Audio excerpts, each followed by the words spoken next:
Ja, en dan loop je door Amsterdam en daar kom je toch zeker op een mooie herfstzondag allerlei heel interessante mensen tegen. David Heine is You're an American? Is een American die in India op zoek gegaan is naar de achtergronden van een bepaald boek in de staat Kerala van India. In een staat waar het communisme, vreemd genoeg, tot op de huidige dag overeind is gebleven.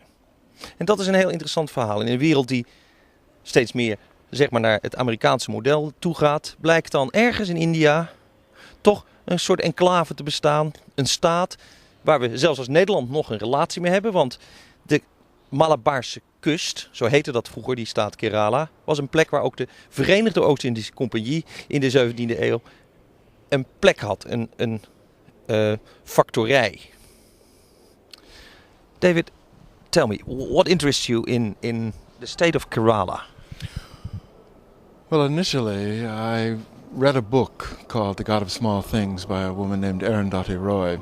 And then I had the opportunity to meet her. And this was a novel that came from a very exotic place that I had no idea about, the south part of India. And after reading this book, I felt like I wanted to somehow visit this place.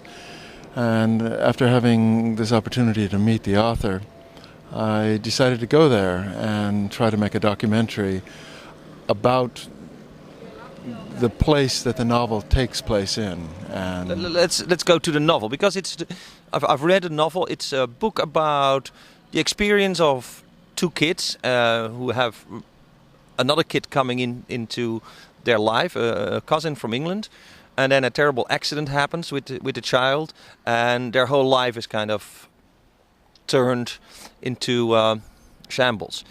But the funny thing is that in the book also there is a description of what happens in that state of Kerala, how the working conditions and some local, I think it was a pickle maker, they have all a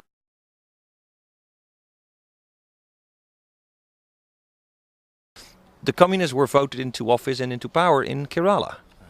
So that's the book. Two children in the setting of a turbulent area in India. They are part of a very small community, some of the earliest Christians in the world, called the Syrian Christians. They claim their origin from St. Thomas in the year 455, that he came, or 55, I'm sorry, came to Kerala and converted. Wait, this is the same Thomas who wrote the Gospel of Thomas. Gospel of so Thomas, these are Thomas. Yes, these are the Christians that actually spread the faith, not only to our side of the world, but so also to India. And some of the people went there, Syrians, stayed there, but that's 2,000 years. Yes, and when Vasco da Gama arrived there in 1503 to Kerala, which is where he died actually, in Fort Cochin, which is where we live, of course, the Inquisition was going on in Portugal at that time, and they believed that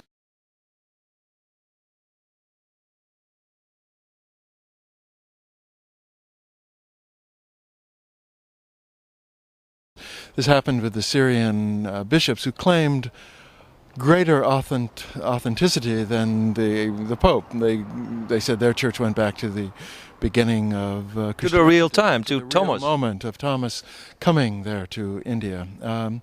So this is the backdrop of the story. There is this very tight-knit Syrian Christian community of which the author is a member. And Kerala, of course, was a very unique place in that it had always traded in spices. It was known as the Spice Coast. And the Dutch were there, of course, in the 1700s.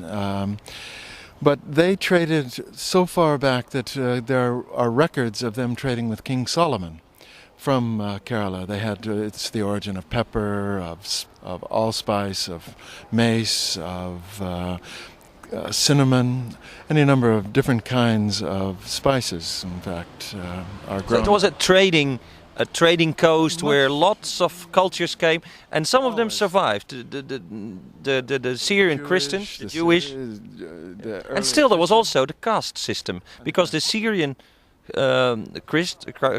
Christian people were not of the upper caste. They were in fact outcast.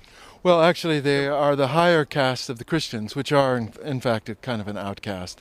They are the highest caste of the Christian faith, but what happened in Kerala, of course, was that in 1957, when Kerala joined India as a state, they had their first free election and they elected the communists in 1957, the first freely elected communist state in the entire world in a democracy.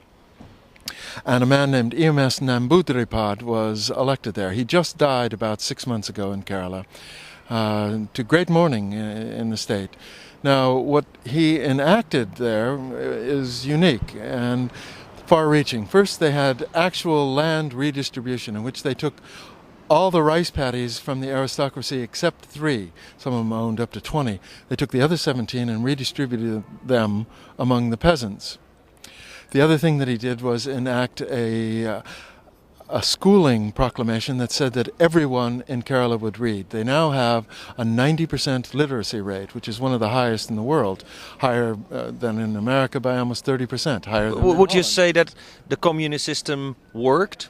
It worked and still works. I mean, they were voted out of power in 1967, came back to power in 1978, and have been in power ever since. They have universal health insurance there, something that in the West we're still struggling with. There they have it. We think of India as being a desperate place. Kerala, which is the most populous state, it's a little like Holland, has a very densely populated state, but they have a high literacy rate, they have a high health rate. It's a place where there is an opportunity for the various castes to participate. And this is the backdrop of this novel, which actually has sold 8.5 million copies worldwide, which is phenomenal. And it was her first... It was her first and only novel to date. She was, up until then, she had studied architecture and had worked with her husband, who was a film producer there and a film director.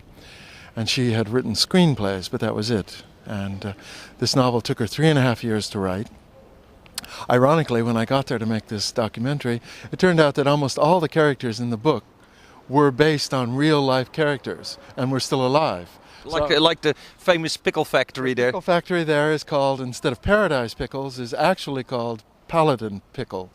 And it exists, and the man who was named Chaco in the novel is a man who is her uncle, and his name is George Isaacs, and runs the pickle factory now, as does her mother, who is Amu, or roughly modeled after Amu, who is her mother, is Mary Roy, a pioneering woman who actually started a school there, and one of the few integrated schools. In India, the boys and the girls go to separate schools. Mary Roy has started a school there called Corpus Christi, in which both boys and girls go to school together. Scandalous by Indian standards, and she's a very pioneering. She also sued her family for an inheritance. In India, among the Syrian Christians, the women were never allowed to inherit. So only the male could... Only the male inherited, and she sued her family for her inheritance, and won. Took it all the way to the Supreme Court and won the case. So it's really a social experiment. Now, you're a filmmaker, you went there. For what reason? I mean, is this going to be a documentary for what? It is going to be a documentary, and I had a little bit of an advance from PBS, which is an American public broadcasting company, the KQED station in San Francisco. Now, we haven't negotiated again since I shot it. I've been here in Amsterdam during the summer, if we could call it that. It was a very rainy one, and even the autumn was... This is, I think, the first reasonable Sunday in autumn without rain. And so I've been kind of working on it here. I've been logging it thus far, and I hope to get it edited in the next month or so, and we'll see how it goes from there. Now there is. When I read the book, I had an idea that the communism there was kind of an old boys network that organized, that took the flag of communism as a pretense for going the old way. But you say that in reality, it's far more of a successful experiment, of a successful situation. It would depend on who you talk to, of course, because if you talk to somebody that's in business there, they say bullshit to the communists, because they're always having... much like the old kabouters used to be here in Amsterdam, you know, they're kind of troublemakers and gremlins, you know, people that cause disruptions in the flow of things. So a lot of times when they're trying to attract new industry to this particular area, Kerala, or to West Bengal, which is in the north and also a communist state. They have a little bit of trouble labor-wise because of this. But as a social experiment, it seems that it has, certainly by Indian standards, raised the level of their standard of living, raised the level of expectations education-wise and through a series of social redistribution of land. It has given people land ownership that would never otherwise have happened. Because much of India is still based on an old feudal system, roughly correlated by the caste system, giving hierarchy to caste where you have outcasts and Brahmins. Untouchables, the Brahmins, and everything in between. A lot of it much like the medieval guild system here in Europe. Where if you were a carpenter, you were always a carpenter, but you belonged to a certain guild, and so on. Or you belong to a certain estate as a lijfeigenaar. You always belonged to that state, and you didn't become a Freiman unless you were, in some manner or another, emancipated. It's much like that in India even today, and Kerala is one of the exceptions to that. So, would you say it's like a medieval society, quickly processed to be a modern state? Or is it a model by its own? It seems to be unique. I mean, one thing, of course, and I digress here a little bit, is that Kerala has always been wealthy. It's a little bit like Holland. It's a trading place. It's a small place, but it has had a lot of agricultural success, and so they become traders. And they have one of the finest natural harbors in all of India. Still to this day, it's one of the busiest harbors, the Cochin Harbor, very busy place. So they've been able to trade. Vasco da Gama was one of his great discoveries there. In 1503, in Kerala, they built the first Christian church. So it has this strange, in Fort Cochin where I live, there is an old Dutch cemetery in which there's a society right here in Amsterdam that still maintains a cemetery. Very ornate and right on the ocean there. And in keeping with the Dutch colonial experience, there's not a single church in Kerala built by the Dutch, but there are a lot of warehouses. Yes, there's some books about it written by people in Amsterdam that I've read about the Malabarse coast and the wars that we fought there, which was like a few hundred Dutch soldiers and tradesmen or whatever. But they would garner the support of this or that king, of a local king, and fight another king. And it was always a lot of politics.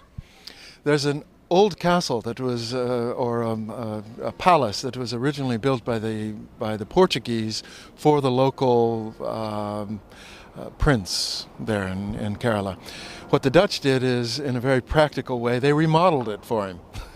For his great-grandson when they took over. Instead of building a brand new one, they remodeled it and kind of upgraded it. And this is, they're very practical traders. And their main area, of course, was Ceylon, what is now known as Sri Lanka, where they did a lot of their trading. But Kerala remained one of their, if you go to the Scheepvaart Museum, you'll see on their maps that Cochin was one of their Cochin and the Malabarse coast. Malabar coast was one of their principal places for trading.